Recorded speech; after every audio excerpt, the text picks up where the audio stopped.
নেশাক্ত প্রহর লিখেছেন রূপন্তী সরকার, পর্ব সংখ্যা ৩।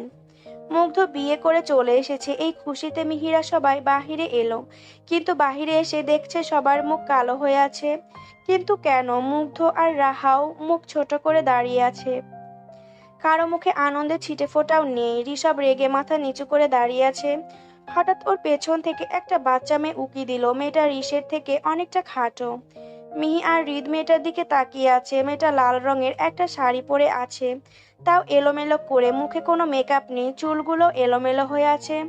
মিহি ভাবলো হয়তো রাহার কেউ। মেয়েটা আস্তে করে ঋষের পেছন থেকে বের হয়ে দরজার সামনে গিয়ে দাঁড়ালো। ঋষভ হন হন করে উপরে চলে গেল। মিহি তিথিকে বলল, কি হয়েছে আপু? সবার মুখ কালো কেন, আর ঋষ উপরে গেল কেন? মিহি তিথি মিহিকে সব খুলে বলল। সব শুনে মিহি সহ বাড়ির সবাই আকাশ থেকে পড়লো। হৃদের হাত পা ঠান্ডা হয়ে আসলো। এটা কি করে সম্ভব? অতীত কি তবে পুনরাবৃত্তি হতে চলেছে? হৃদ ভাবলো সে এখন কি করবে। আরাফ রায়ান চৌধুরীর মতো ওদের বাড়ি থেকে বের করে দিবে। কথাটা ভেবেই মুচকি হাসি দিল। তার মনে পড়ে গেল সেই 5 বছরের বাচ্চা বউয়ের কথা। ইস কি মিষ্টি ছিল দিনগুলো। হৃদ মেয়েটাকে নিজের কাছে ডাকলো, এরপর বলল, এই মামনি, তোমার নাম কি? মেয়েটা হৃদের দিকে চেয়ে বলল, ইয়াসফা শেখ। হৃদ বলল, কিসে পড়ছো? ইয়াসফা সুন্দর করে উত্তর দিল, ক্লাস 9-এ। হৃদ মুচকি হাসলো। শেষে কিনা তার ছেলের কপালে বাচ্চা বউ জুটলো। আমার ছেলের মনে হয় আমার কপালের সাথে কপাল ঘষা লেগেছে। তাই আমার মতো বাচ্চা বউ পালন করতে হবে। আর এই বাচ্চা ওর ছেলেকে সামলাবে কিভাবে? আর ছেলে যেই জিনিস। বাড়ির কারোর মুখে কথা নেই। মিহিও থ মেরে দাঁড়িয়ে আছে। মিহি একবার আরাধ্যার দিকে তাকালো। দেখলো আরাধ্যার চোখ থেকে অঝরে জল পড়ছে। মিহি নিজের কাছেই নিজেকে অসহায় লাগছে। কি থেকে কি হয়ে গেল? মেয়েটা ঋষকে কতটা ভালোবাসে, অথচ ঋষ মেয়েটার ভাগ্যে নেই। মিহি বাড়ির সবার উদ্দেশ্যে বলল, যে যার ঘরে যাও, বিষয়টা পরে দেখছি আমরা। এখন আর কোনো মেহমান আসবে না, রেস্ট নাও, আগামীকাল হয়তো সবাই আসবে। মিহি তিথিকে বলল, ঘরে যাও সবাই, আর রাহাকে একটা সুতির শাড়ি দাও। তিথি ইয়াসফার দিকে তাকিয়ে বলল, আম্মু চলো, তোমাকেও একটা শাড়ি দেই। শাড়ি পরে তুমি আর রাহামা খেয়ে নাও কিছু। ইয়াসফা মুখ কালো করে বলল, আমি তো শাড়ি পরতে জানি না আন্টি, আপনি পরিয়ে দিবেন? তিথি ইয়াসফার কথায় হাসলো। ইয়াসফাকে তিথির খুব পছন্দ হয়েছে। তিথি ইয়াসফা আর রাহাকে নিয়ে নিজের ঘরে চলে গেল। মুগ্ধও নিজের ঘরে চলে গেল। শুভ্র আর অদ্রিত নেই, যে যার ঘরে চলে গেল। ড্রয়িং রুমে কেউ নেই, শুধু আরাধ্যা আর মিহি রয়েছে। মিহি আরাধ্যার কাছে গেল। আরাধ্যা মিহিকে জড়িয়ে ধরে হাউমাউ করে কান্না করছে। মিহি কোনো কথা বলল না। কি বলবে সে? তার কি কিছু বলার আছে? যা হওয়ার তো তা হয়েই গেল। এখন কিছু বললেও লাভ নেই, করেও লাভ নেই। আরাধ্যাকে সান্ত্বনা দেওয়ার মতো কোনো ভাষাও খুঁজে পাচ্ছে না। হৃদ গিয়ে ঋষভের দরজায় নক করলো। কয়েক সেকেন্ড পর ভেতর থেকে দরজা খুলে গেল। ঋষভ দরজার সামনে দাঁড়িয়ে আছে, চুল একটু এলোমেলো, মুখটা গম্ভীর। হৃদ দরজার সামনে দাঁড়িয়ে কয়েক সেকেন্ড ছেলেকে দেখে হঠাৎই একটা শয়তানি হাসি দিল। তারপর কাঁধে হাত রেখে বলল, তো আমার একমাত্র পুত্র ঋষভ রায়ান চৌধুরী কচ খেয়ে বিয়ে করতে কেমন লাগলো? আপনার অনুভূতি কেমন, যদি একটু শেয়ার করতেন। ঋষভ বিরক্ত হয়ে কপাল কুঁচকালো। পাপা প্লিজ চুপ করবা? হৃদ নাটকীয় ভাবে বুক ধরে বলল, এই দেখো, বিয়ে করেই বাবাকে চুপ করিয়ে দিচ্ছ। আরো দিন তো পড়ে আছে। ছেলে বড় হয়ে গেছে। ঋষভ মাথায় হাত দিয়ে সোফায় গিয়ে বসে পড়লো। পাপা তুমি কি আমাকে শান্তিতে থাকতে দিবা না? হৃদ সোফার সামনে দাঁড়িয়ে আবার বলল, আমি তো শুধু জানতে চাইছি, মানে নিজের ইচ্ছায় বিয়ে না করে এমন করে কট খেয়ে বিয়ে করলে কেমন লাগে? যদিও আমিও কট খেয়েই বিয়ে করেছি, তবে অনেক দিন হয়ে গেছে তো অনুভূতিটা ঠিক মনে নাই। তাই তোমার কাছ থেকে একটু জিজ্ঞেস করতে আসলাম, পুরনো অনুভূতি একটু চাঙ্গা করতে চাইছি। ঋষভ চোখ তুলে তাকালো। তুমি খুব মজা পাচ্ছ তাই না? হৃদ হেসে বলল, ও মা, মজা পাবো কেন? বাপ কট খেয়ে বিয়ে করেছে, ছেলে না করলে হয়? এই না হলো বাপ কা বেটা। আমার তো তোকে নিয়ে গর্ব হচ্ছে, আমি গর্বে গর্ভবতী হয়ে যাচ্ছি। ঋষভ দাঁতে দাঁত চেপে বলল, দেখো আমার কিন্তু মাথা ব্যথা করছে, প্লিজ যাও এখান থেকে। এরপর দীর্ঘশ্বাস ছেড়ে বলল, পাপা বাইরে যাও প্লিজ, লিভ মি, আমাকে একা ছেড়ে দাও। আর আমি এসব বিয়ে টিয়ে মানি না, নেক্সট টাইম থেকে আমাকে এগুলা বলবা না। হৃদ আবার হাসতে হাসতে দরজার দিকে হাঁটতে হাঁটতে বলল, এটা আবার কেমন কথা, বিয়ে যখন করেছো তখন তো মানতেই হবে। ঋষভ রেগে গিয়ে বলল, আমি পারবো না এই বাচ্চা পালতে, তুমিই পালো ওকে। হৃদ অবাক হয়ে গেল, আজব তো, কট খায়া বিয়া করলি তুই, বউটাও তোর, আমি তাহলে আমি কেন তোর বউকে বড় করব? আমি আমার বউ ছাড়া অন্য কারো বউকে বড় করতে পারবো না, সরি। হৃদের কথা শুনে ঋষ গা ছাড়া ভাব নিয়ে বলল, আমি আমি কোনো কট খাইনি, আমাকে জোর করে বিয়ে দেওয়া হয়েছে। আমি এই বিয়ে মানি না, এই বাচ্চাকেও মানি না, আমি এমন বাচ্চা মানুষ করতে পারবো না।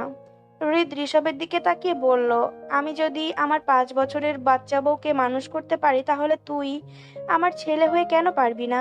তোর তো কপাল ভালো, আমি তোর বাপ আরাফ রায়ান চৌধুরী হইলে তোরে আর তোর বাচ্চা বউরে বাড়ি থেকে বের করে দিত। বাড়ি থেকে বের করে দেওয়ার কথা শুনে ঋষ অবাক হয়ে হৃদকে বলল, তুমি আমার বাবা নাকি শত্রু? হৃদ একটা শয়তানি হাসি দিল, শুভকামনা তোর জন্য, তোকেই মানুষ করতে হবে তোর বাচ্চা বউকে। ঋষভ রেগে গিয়ে বলল, আজব কথা পাপা, আমি কেমনে ওকে মানুষ করব? হৃদ হেয়ালি করে বলল, তোর বউকে তুই কোলে তুলে মানুষ করবি নাকি চুম্মা দিয়ে দিয়ে মানুষ করবি সেটা তোর ব্যাপার, আমি কি জানি। আমি কিন্তু তোর মাকে চুম্মা দিয়ে দিয়েই মানুষ করেছি, হে হে। কথাটা বলেই হৃদ লজ্জা পাওয়ার ভান করলো। ঋষভ বিরক্ত হয়ে বালিশটা তুলে বাবার দিকে ছুঁড়ে মারলো। হৃদ দরজা থেকে মাথা বের করে বলল, এই এই, বউকে মারিস না যেন, বালিশটা তার জন্য জমা রাখ। বলেই হেসে করিডোরে চলে গেল। ঋষভ মাথা নাড়িয়ে জোরে চিল্লিয়ে মিহিকে ডাকতে থাকলো, মাম্মা মাম্মা কোথায় তুমি? মিহি দৌড়ে আসলো, কি হয়েছে বাবু? ঋষভ রেগে বলল, তুমি এই লোকটাকে কেমনে সহ্য করো? মিহি কটমট করে হৃদের দিকে তাকিয়ে বলল, তোমাকে ঘরে যেতে বললাম না পচা লোক, ছেলেটাকে জ্বালিও না। ঋষভ মিহিকে বলল, আমাকে এক কাপ কফি দিও, আমাকে এক কাপ কফি দিয়ে যাও।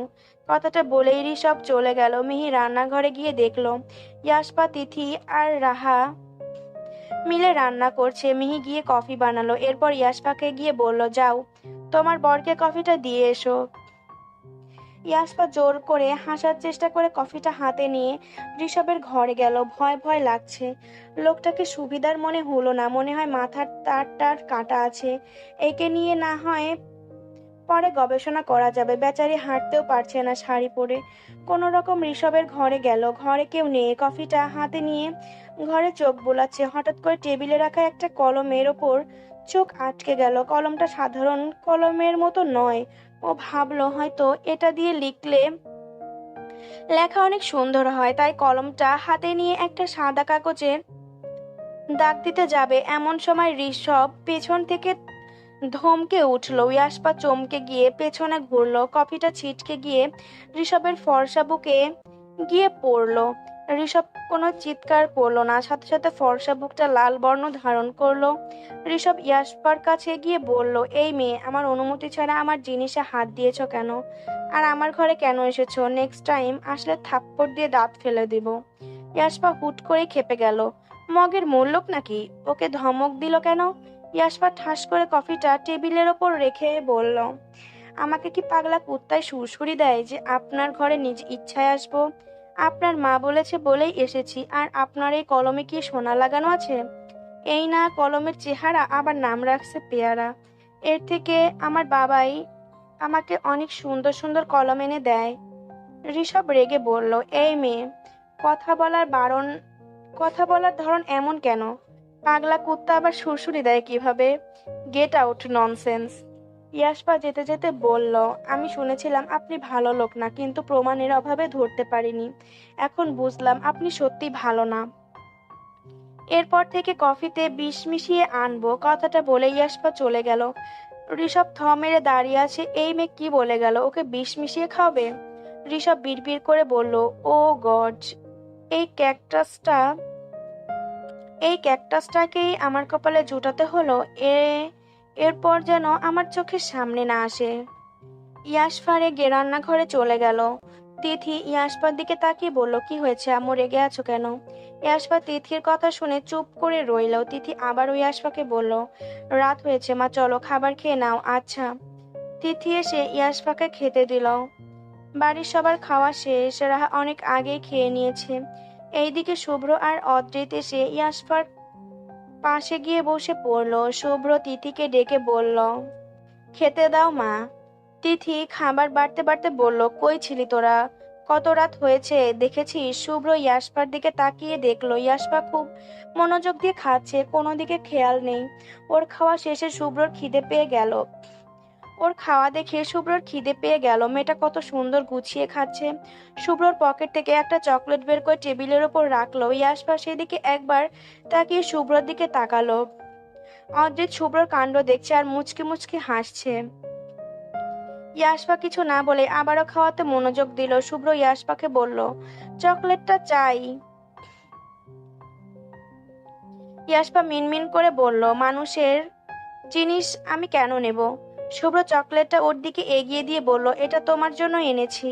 ইয়াশফা চকলেট নিয়ে মুচকি হাসি দিল। এরপর টেবিলের ওপরে রাখা টমেটো সস দিয়ে চকলেটে এক কামড় দিল। সস দিয়ে চকলেট খাওয়া দেখে অদ্রিত আর শুভ্র গা গুলিয়ে আসলো। এই মেয়ে সব কি খায়, ছি ছি, সস দিয়ে কি কেউ চকলেট খায়? শুভ্র বলল, এই পিচ্ছি, সস দিয়ে চকলেট খেতে হয় না, চকলেট এমনিতেই খেতে হয়, পেট খারাপ করবে তোমার। ইয়াশফা চকলেটটা শুভ্রর দিকে এগিয়ে দিয়ে বলল, খেয়ে দেখেন, মজাই লাগে, টক টক মিষ্টি মিষ্টি। শুভ্র কাঁদো কাঁদো মুখ করে বলল, এই না না, তুমিই খাও, আমি খাবো না। এর মধ্যেই হৃদ এসে শুভ্রর কান ধরে দাঁড় করিয়ে দেয়। শুভ্র মুখ কালো করে দাঁড়িয়ে আছে। হৃদ বলল, তুই চিকনির জন্য কান্না করিস হারামজাদা, ওই চিকনির পায়ে পড়িস? শুভ্র চিল্লিয়ে বলল, এই কাকাই, তুমি আবার আমার মেসেঞ্জার ঢুকেছো, এটা কিন্তু ঠিক না। হৃদ রেগে বলল, ছি, লজ্জা নাই, ঘেন্না নাই, তুই চিকনি চামেলির পা ধরেছিস?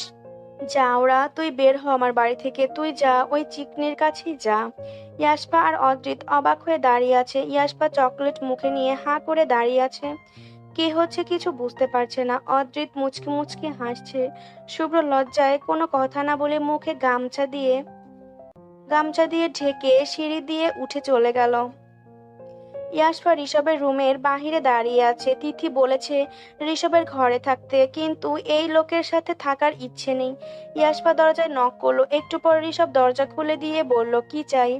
আমাকে আন্টি এই রুমে থাকতে বলেছে। ঋষভের মাথা গরম হয়ে গেল। ও কিছুতেই রুম শেয়ার করবে না। মগের মূল্যক নাকি? একদম না, এই রুমে আমি শেয়ার করতে পারবো না। ইয়াশফা রেগে বলল, তাহলে আমি কোথায় থাকবো? ঋষভ বলল, পাশের রুম ফাঁকা আছে, ওইখানেই যাও। ইয়াশফা দীর্ঘশ্বাস ফেলে বলল, আল্লাহ বাঁচাইছে, আমি তো এটাই চেয়েছিলাম, দেখি সরুন। বলে ইয়াশফা দরজার পাশ দিয়ে ভেতরে ঢুকে গেল। কিন্তু ঋষভ হঠাৎ হাত বাড়িয়ে দরজার সামনে দাঁড়িয়ে পথ আটকে দিল। আমি কি বললাম শুনতে পাওনি? এই রুমে তুমি থাকবে না। ইয়াশফা ভ্রু কুচকে তাকালো। নিয়মিত হাইগেন ভাই, ঘু তো সব মাথায় ওইটা যাচ্ছে। আমি আপনার ঘরে থাকতে যাচ্ছি না, আমি শুধু বালিশটা নিয়ে অন্য রুমে যাব। ঋষভ রেগে তাকালো। এই মেয়ে এত ফালতু ভাষা কিভাবে ইউজ করেছি, ছি, থাপ্পড় দিয়ে সব দাঁত ফেলে দেব। এসব এত ফালতু কথা কোথা থেকে শিখেছো? ননসেন্স। ইয়াশফা অবাক হয়ে বলল, এত কষ্ট করে বাংলা ভাষা শিখেছি, এগুলো যদি ব্যবহারই না করতে পারি তাহলে বাংলা ভাষার জন্য এতটা লড়াই করে কি লাভ? ইয়াশফা কিছুক্ষণ চুপ করে বলল, আমি তো আপনার বউ হই, এমন ব্যবহার কেন করছেন? বউয়ের সাথে কেউ এমন করে? ঋষভ ঠান্ডা চোখে ইয়াশফার দিকে তাকিয়ে বলল, তোমাকে আমি বউ বলে মানি না, তুমি আমার বউ না, চলে যাও এখান থেকে। আবারও বলল, এই মেয়ে বের হবে তুমি? রাগিও না কিন্তু, মেরে দিব কিন্তু। ইয়াশফা বালিশ নিয়ে ঋষভকে একটা ধাক্কা দিয়ে মনে মনে বলল, পাগলে কিনা কয়, ছাগলে কিনা খায়, জায়গায় ঘুম ধরেছে। ঋষভ রেগে বলল, এই মেয়ে, তোমার এই পুতুল নিয়ে যাও। ইয়াশফা আর চোখে পুতুলের দিকে তাকালো। ছোটবেলায় বাবা কিনে দিয়েছে, তাই যত্ন করে এনেছে। এই বাড়িতে আপন বলতে শুধু পুতুলটাই আছে, রাতে ওর কাছেই থাকবে। ইয়াশফা মুখে মুচকি হাসি দিয়ে এক হাতে পুতুল আরেক হাতে বালিশ নিয়ে চলে গেল। ইয়াশপা বের হতেই হৃদ ইয়াশপার সামনে এসে দাঁড়ায়। ইয়াশপা মাথা উঁচু করে হৃদকে দেখে। বাপ ছেলে দুটোই কি লম্বা লম্বা। হৃদ ইয়াশপার দিকে তাকিয়ে বলল, ইয়াশপা কোথায় যাচ্ছ মা? ইয়াশপা বলল, অন্য রুমে যাচ্ছি আঙ্কেল। হৃদ রেগে বলল, কেন? এত বড় রুম থাকতে তুমি বাহিরে কেন যাবে? ঋষ গম্ভীর গলায় বলল, না, ও বাহিরেই থাকবে, আমি এই রুমে থাকতে দিব না। কথাটা শুনে ইয়াশপা রেগে বলল, এই রুম আপনি আমার এই রুম আপনি আপনার দেহের ভিতরে ভইরা রাখেন। ঘুমালাম না আপনার রুমে? হৃদ একবার ইয়াশপার দিকে তাকালো। এই মেয়ে তো পুরাই অ্যাটম অ্যাটম বোম। এমনই তো মেয়ে লাগতো ওর এমনই তো মেয়ে লাগতো ওর। হৃদ বলল, রিস, ও তোমার বউ। মানি না ওকে আমি। এই ক্যাকটাসটাকে সরাও চোখের সামনে থেকে, মাথা খেয়ে ফেলছে আমার। ইয়াশপা মুখ ব্যাকা করে চলে গেল। এই লোকের সাথে কথা বলার রুচি নাই। হৃদও কিছু বলল না। তবে হৃদের কাছে ইয়াশপাকে সেই লাগছে। মেয়েটার দম আছে। তার ছেলের চোখে মুখে উত্তর দেওয়ার ক্ষমতা সবাই রাখে না। হৃদ ইয়াশপার দিকে তাকিয়ে বলল, এই অ্যাটম বোম, তুমি আমার সাথে আসো। কথাটা বলে হৃদ বৌমাকে নিয়ে চলে গেল। মেয়েটা ছোট হলেও ঝাল বেশি। ঋষভ মাথা দুহাত চেপে ধরে আছে। রাগ লাগছে এই মেয়ের ওপর। একটা বাচ্চা মেয়ে ওর সাথে কিভাবে কথা বলছে। এসব ওর বাপ দেখেও কিছু বলল না। সকাল সকাল ইয়াশপা রান্নাঘরে গেল। তবে আজকে আর শাড়ি পরেনি। রুহির একটা লং শার্ট পরেছে। রাতে রুহির কাছেই ছিল। মূলত রুহি জোর করে শার্ট পরিয়ে দিয়েছে। বাচ্চা একটা মেয়ে, ও কি শাড়ি পরে ঘুরতে পারে? ইয়াশপাকে দেখে রাহা বলল, এসব কি পরেছিস? নতুন বউ বাসায় মেহমান আসবে, শাড়ি পরে আসতি। মিহি রাহাকে বলল, ও ছোট মানুষ রাহা, শাড়ি ক্যারি করতে পারবে না। তাছাড়া মেহমান আসলে শাড়ি পরিয়ে দিব। রাহা চুপ করে গেল। বাড়ির সবাই ইয়াশপাকে একটু বেশি যত্ন করছে। মুগ্ধর সাথেও রাহা কথা বলছে না। ও তো ওর ভালোবাসার মানুষকে পায়নি, তাহলে কেন মুগ্ধ ওর সাথে ঘর করবে? কিন্তু আপাতত কিছু করার নেই, থাকতেই হবে। এইদিকে মিহি কফি বানিয়ে ইয়াশপাকে বলল, যাও গিয়ে বরকে দিয়ে আসো। ইয়াশপা মুখ কালো করে বলল, যেতেই হবে আন্টি। আসলে আপনার ছেলে তো একটা জলহস্তি। মিহি খুব হাসি পেল, তবে মুখে গম্ভীর করে বলল, ভুলে যেও না, সে সে আমার ছেলে। আমার ছেলেকে সব বলবে না। এখন যাও, কফিটা দিয়ে এসো। ইয়াশপা কফিটা নিয়ে চলে গেল। এরপর সিঁড়ির ওপর উঠে কফিতে থুতু দিয়ে দিল এক খাবলা। বেশ করেছে ওকে ধমক দেওয়া, এখন থুতু গিলুক। এই দৃশ্য দূর থেকে শুভ্র দেখে নিল। এই মেয়ে তো একটা চিজ। শুভ্র ইয়াশপার পিছু পিছু ঋষভের ঘরে গেল।